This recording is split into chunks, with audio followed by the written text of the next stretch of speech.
Bakit Gimo? Wala ho, sir.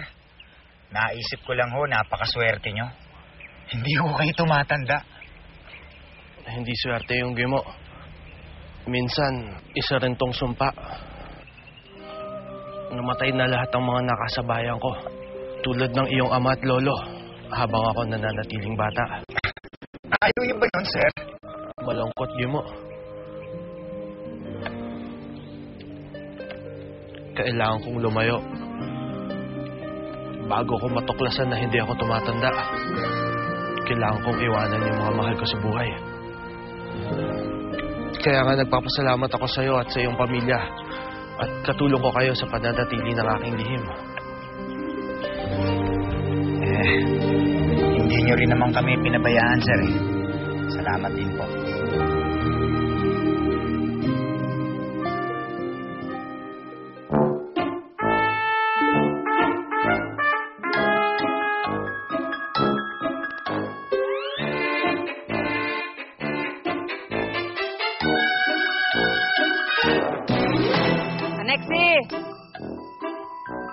Alexi! Lagyan mo ng bulaklak to. Para saan yun, Lola?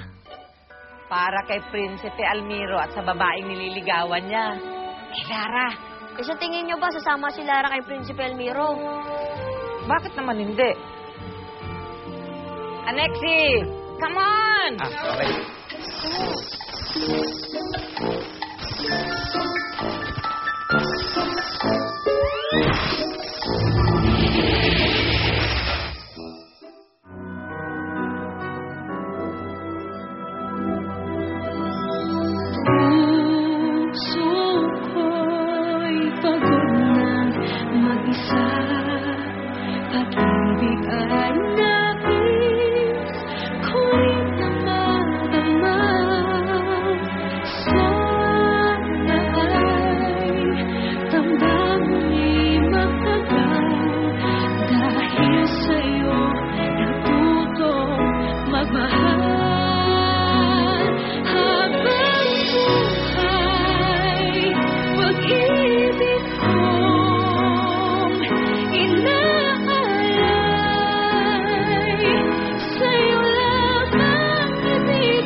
Natapos nating lahat? Nagtulungan tayo lahat, kaya napabilis. Uy, bilib din ako dyan sa Prince Charming mo. Napakasipag. Eh, bakit totoo naman na? Lara, ngayong tapos na yung mga gawain mo, gusto sana kitang imbitahan. Saan?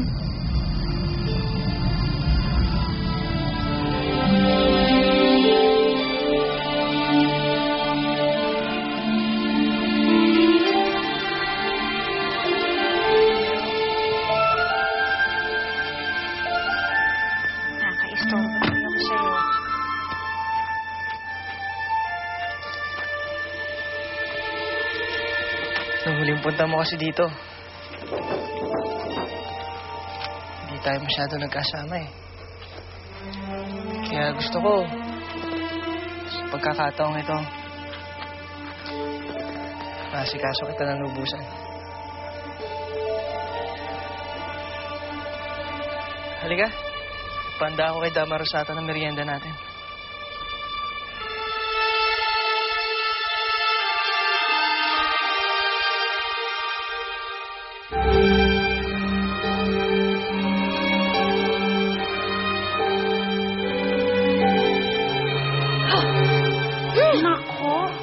Mukhang malayo na ang nararating ni Prinsipe Almiro, ha?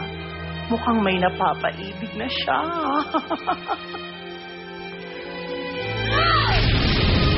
Hindi siya maaari makahanap ng iba! Akin lang siya! Kapag naupos ang huling kandila, mapapasa ilalim mo siya sa kapangyarihan. Konti na lang at magiging alipin ko na si Prinsipe Almiro. Magiging akin na siya.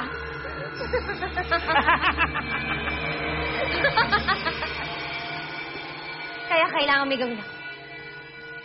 Kailangan hadlangan.